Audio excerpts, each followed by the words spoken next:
Hello everyone, welcome back to my YouTube channel. तो आज हम करेंगे नोवेंजल रिएक्शन, जो कि एक जर्मन केमिस्ट एमिल नोवेंजल ने दी थी और उन्हीं के नाम पे जो है इसका नाम नोवेंजल रिएक्शन पड़ा था। ठीक है, ये एक कंडेंसेशन रिएक्शन है।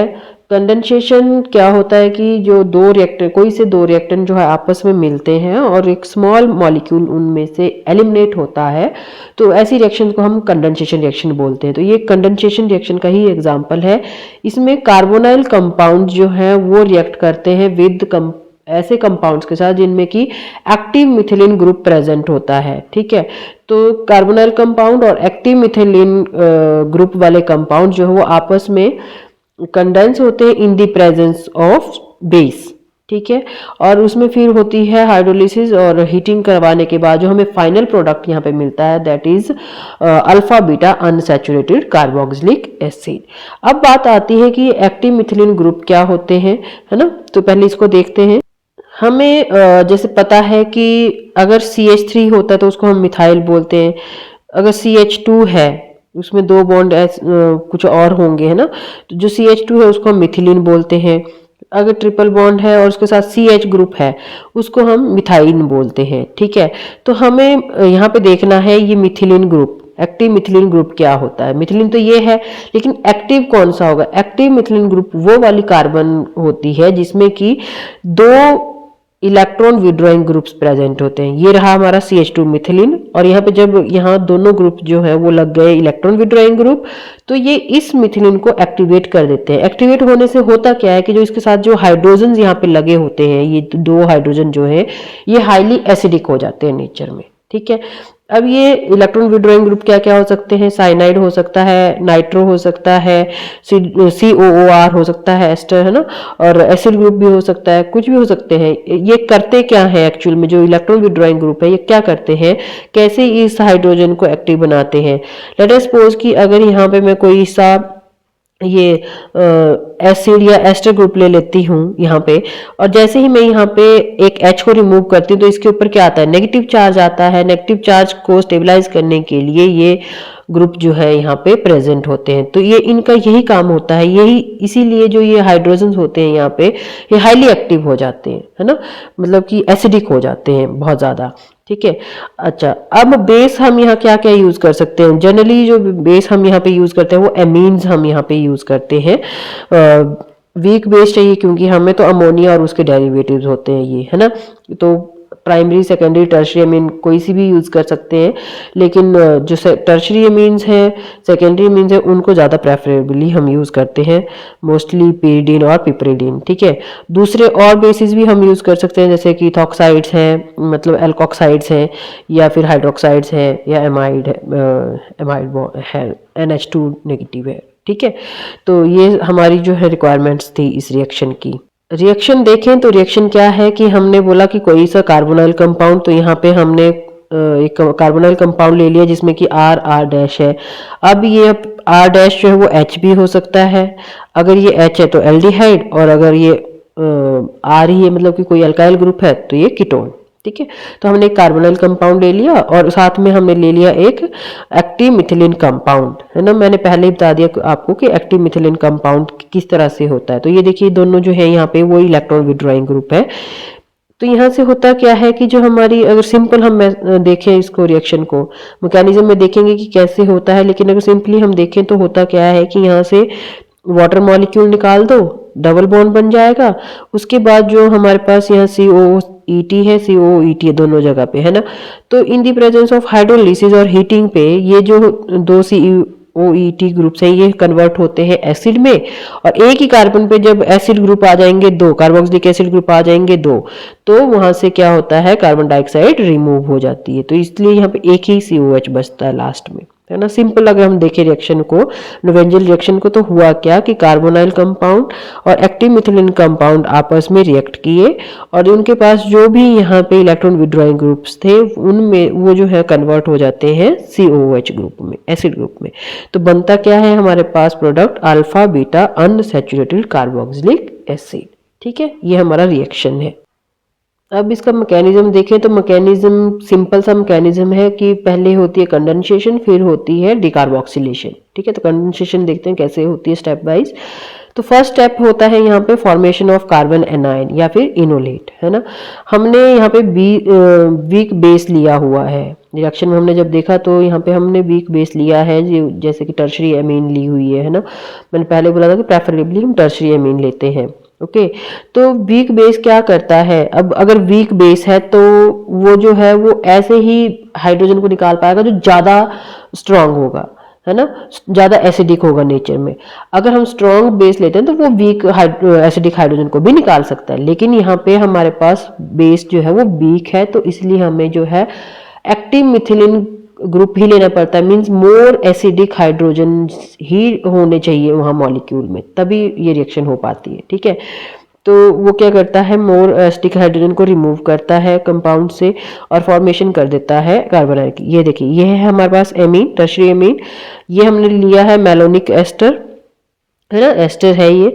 तो यहाँ पे क्या किया गया, एक्टिव मिथिलीन का ग्रुप है यहाँ पे प्रेजेंट। ठीक है, तो ये लोन पेयर जो है वो इस हाइड्रोजन को ले लेते हैं और एसिड की फॉर्म में बाहर निकल जाते हैं। ये बेस है, जब ये H ले लेता है तो एसिड बन जाता है। ठीक है, और ये जो बॉन्ड है ये यहाँ पे शिफ्ट हो जाता है, तो यहाँ आता है नेगेटिव चार्ज। ओके, अब ये बन गया carbon ion due to presence of this negative on the carbon.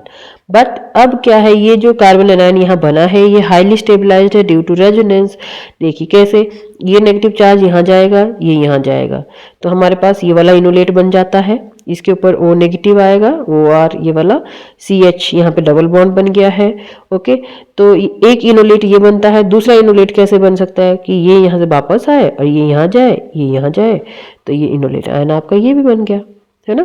Similarly ये वाला यहाँ को अगर मैंने इसको नहीं दिखाना है तो यहाँ पे भी हो सकता है कि ये यहाँ जाएगा और ये यहाँ जाएगा।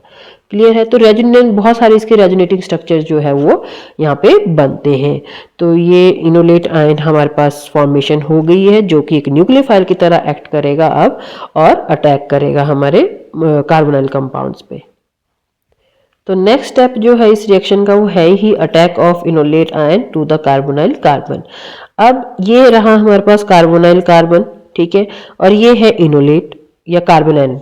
ये जब रेजोनेटिंग स्ट्रक्चर बनाता है तो इनोलेट में कन्वर्ट होता है और ऐसे ही ये कार्बन एनायन। तो आप दोनों में से कोई सा भी स्ट्रक्चर यहाँ पे ले सकते हो। ठीक है, तो मैंने कार्बन एनायन लिया है और ये नेगेटिव चार्ज है न्यूक्लियोफाइल अटैक करेगा electrophilic carbon of the carbonyl carbon.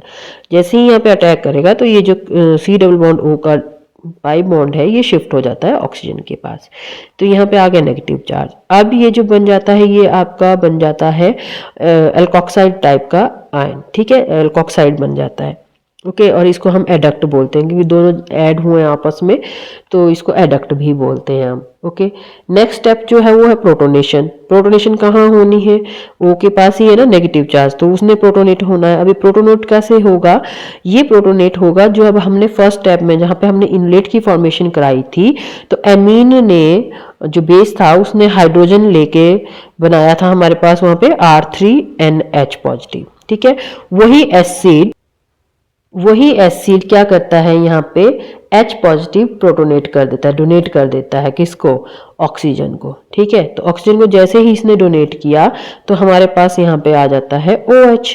अब ये देखिए न्यूट्रल मॉलिक्यूल की जो है वो फॉर्मेशन हो चुकी है यहाँ पे हाइड्रोक्सी की। ओके, अब देखते हैं नेक्स्ट स्टेप में, फोर्थ स्टेप में क्या होता है, कैसे यहाँ पे होगा। देखिए क्यों हमारे पास, देखिए यहाँ पे क्या निकलेगा, जैसे इसने H दिया तो ये बेस निकल गया ना, फिर से बेस बाहर आ गया, है ना।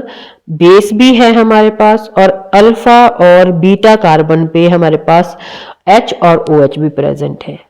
अब यहाँ पे क्या होगा, एलिमिनेशन रिएक्शन। क्या होगी, elimination reaction. Elimination in the presence of base होती है, तो बेस भी है, अल्फा पे हाइड्रोजन भी है और यहाँ पे लिविंग ग्रुप OH भी है। तो नेक्स्ट स्टेप जो है वो है आपका डिहाइड्रेशन। तो डिहाइड्रेशन में आप देखिए क्या हो रहा है कि यहाँ पे वाटर मॉलिक्यूल रिमूव होना है। कैसे, ये जो बेस है ये इस H को ले लेगा यहाँ से, जैसे H को लेगा तो R3NH की फॉर्म में बाहर निकलेगा, N के ऊपर पॉजिटिव चार्ज रहेगा, एसिड की फॉर्म में बाहर निकलेगा। ठीक है, ये वाला बॉन्ड यहाँ शिफ्ट डबल बॉन्ड और यहाँ से OH नेगेटिव जो है वो बाहर निकल जाता है। तो ये OH नेगेटिव इस H को लेके वाटर की फॉर्म में निकलता है बाहर। ठीक है, तो इसलिए इसको डिहाइड्रेशन बोलते हैं। तो अब हमारे पास अब हमारा जो फाइनल जो प्रोडक्ट आया है अभी तक वो ये है। यहाँ पे अल्फा बीटा पोजीशन पे अनसैचुरेशन है और डाई जो है वो हमारे पास एस्टर है। ओके, तो नेक्स्ट स्टेप में क्या होगा? हाइड्रोलिसिस। नेक्स्ट स्टेप क्या है इसका? हाइड्रोलिसिस। हाइड्रोलिसिस में हमें पता है कि जैसे ही हम वाटर डालेंगे तो जो हमारे पास एस्टर ग्रुप्स हैं, एसिडिक कंडीशन भी है, देखो हमारे पास एसिड भी प्रेजेंट है। बेसिक हाइड्रोलिसिस जो हमारे एस्टर की एस्टर जब टूटता है ना, तो वो एसिडिक और बेसिक कंडीशन दोनों में टूट जाता है ना। तो दोनों कंडीशंस हैं हमारे पास। तो वाटर जैसे ही मिलेगा ये एस्टर जो है वो टूट जाएगा।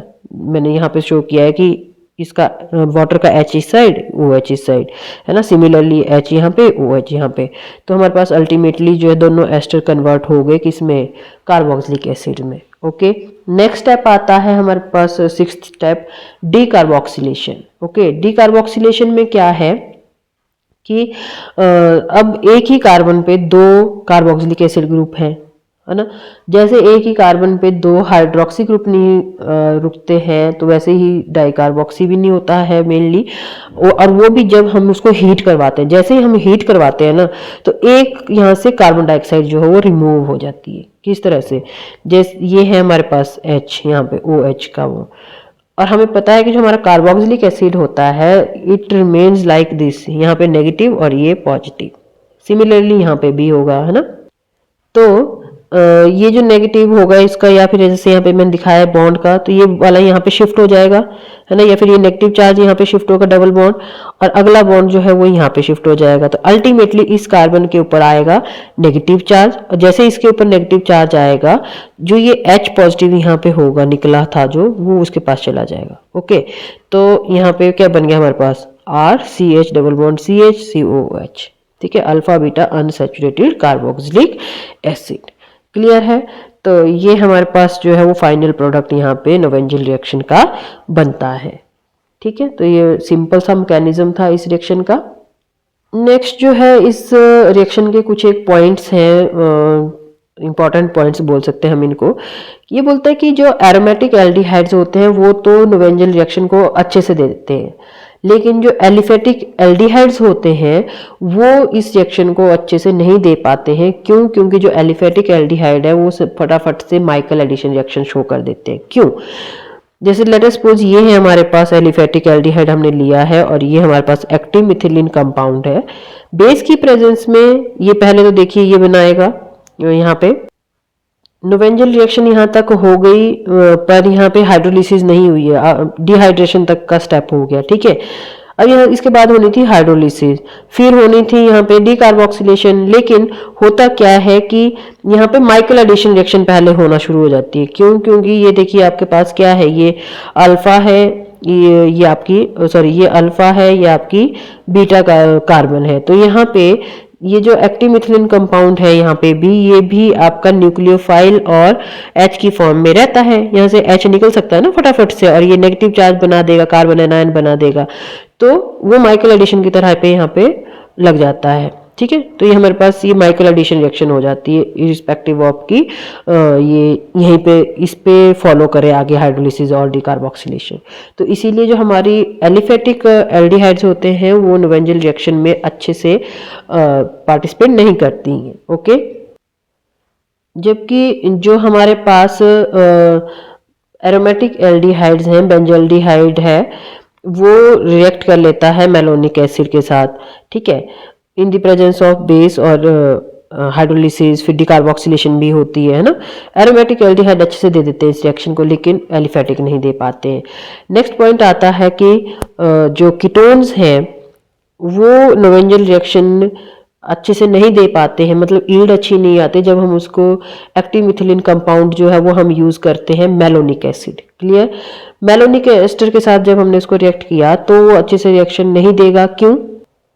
तो फिर ईल्ड कैसे अच्छी आएगी? तो उसके लिए हम क्या करते हैं कि मेलोनिक एसिड की जगह पे हम साइनोएस्टिक एसिड या उसका एस्टर ले लेते हैं, या फिर मेलानोनाइट्राइल भी यूज कर लेते हैं। ठीक है, तो ये हमारे पास देखिए एसीटोन है, एसीटोन का रिएक्शन करवाया हमने साइनोएस्टिक एस्टर के साथ in the presence of base, है ना, एमाइड लिया हुआ है यहाँ पे मैंने, और एस्टिक एसिड की प्रेजेंस में फिर वाटर भी रिमूव करा दिया, तो ये आपका फाइनल प्रोडक्ट बनता है। जब हमने हाइड्रोलिसिस करवानी है तो हाइड्रोलिसिस पे क्या होता है कि साइनो ग्रुप जो है वो एसिड में कन्वर्ट हो जाता है, और हीटिंग के बाद फिर ये जो यहाँ से दोनों में से एक कार्बन डाइऑक्साइड बाहर निकल जाती है, तो फाइनल प्रोडक्ट हमारे पास बन जाता है। तो बोलने का ये है कि हमारे पास कीटोन जब हो यूज़ करने हैं हमने, तो हमें मैलोनिक एसिड की बजाय यहाँ पे एसिड या एस्टर के बजाय जो हमने प्रेफर करते हैं वो साइनो एस्टिक एसिड या उसके एस्टर को यूज़ करते हैं। ठीक है, तो ये थी आपकी नोवेंजल रिएक्शन। आई होप आपको समझ आ गई होगी। तो आज के लिए इतना ही। Thank you.